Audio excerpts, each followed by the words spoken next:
Hey guys, it is me, Stephanie Denise Brown, and I am coming to you guys yet again, continuing my series, It's Time to Get Published. I am actually right now talking to all of my aspiring writers, and I'm giving you guys tips and tricks on what you can do to finally get your novels from computer to customers.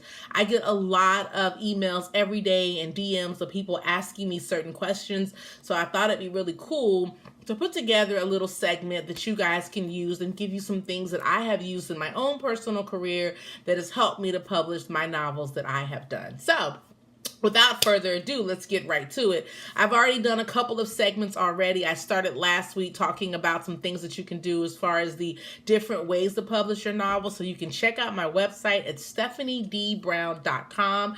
I have some amazing author interviews that I did on there from other authors who have already established themselves, and they're giving some tips and tricks as well.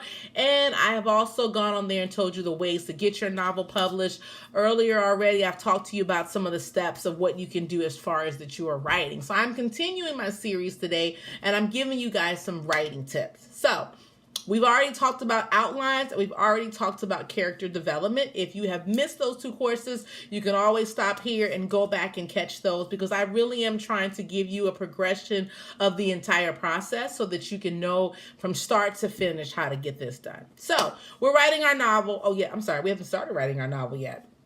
We'll still figure some things out. So you've got your outline done. You're ready to start writing. You've got your character development. You already know who your characters are. You know what they like to do. You know everything about them. I mean, they're pretty much like, living in your house, sleeping in your bed. That's how close you guys are. And you're about to write this and give it to me. So the next thing we're going to talk about is dialogue. I want to tell you guys that dialogue can make or break a story. I am a big dialogue author. I love dialogue. I like to see, characters, talking to each other, and I like to intertwine that. There are two very important rules that I want to give you guys about dialogue that I really want you to consider and really think about when you're writing your novel. One, when it comes to dialogue, you have to keep in mind you just can't have people talking. You have to have them having actions around the talking. So that's why I said earlier in my outline video that I did, is that you want to make sure that you know your characters, so that way when they're having conversations with other characters, they can do things that are common to them.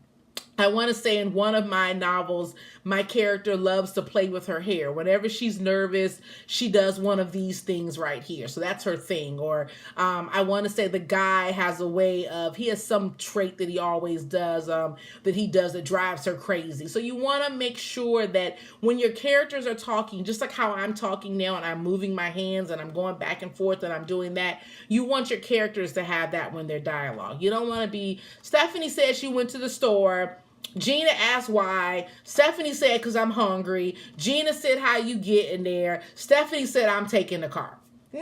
That's dialogue, but that's not good dialogue. Let's try something like this. Stephanie said she's going to the store. Gina took a huge sigh and was like, how you getting to the store, girl? And Stephanie, not understanding why she took that side, was like, why are you coming at me like that? And she lifted her hands as if to ask why. And Gina was like rolling her eyes, because you always say you go into the store, but you don't know how you get in there. And then that's when Steph like hits her head, she face palms her head and goes, well, Jesus, I mean, can you give a girl a break?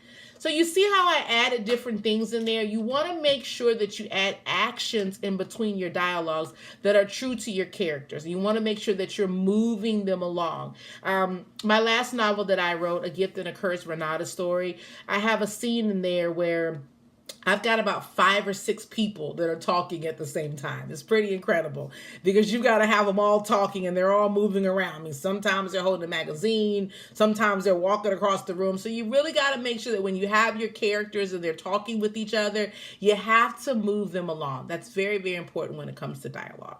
The second thing that I want you to remember about dialogue is that you want to write the way that is true to the characters.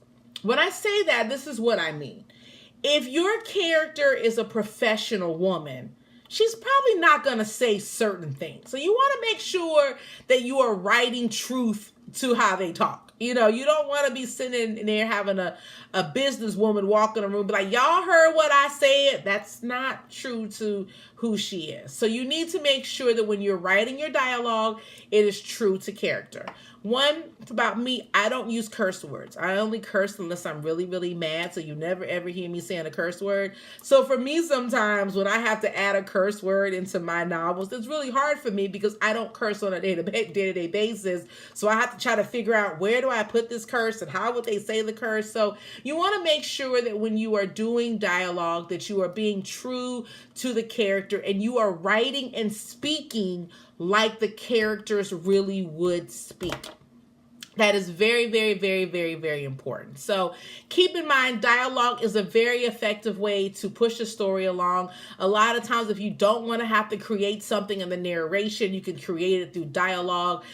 You can always do it that way. It's a really neat point of view to do. So just keep in mind, you want to be very diligent with your dialogue and make it powerful, make it fun, make it great. So definitely check that out. I wanted to give you guys some tips on dialogue. I'm going to be continuing my series, of course. If you are having some hiccups on dialogue, or maybe you have a page or 2 or 3 where you've got some dialogue in it and you want me just to take a look at it, I can do about 3 to 4 pages. I can't do a whole book, but give me about 3 to 4 pages and I can kind of let you know if the dialogue is working. You can go onto my website, stephaniedbrown.com. I have a contact me page on there. You're more than welcome to send me over those 3, max 4 pages, and I will take a look at it and kind of give you some of my ideas or some of my observations that I'm seeing. I am here for you guys to be a vessel and to help you.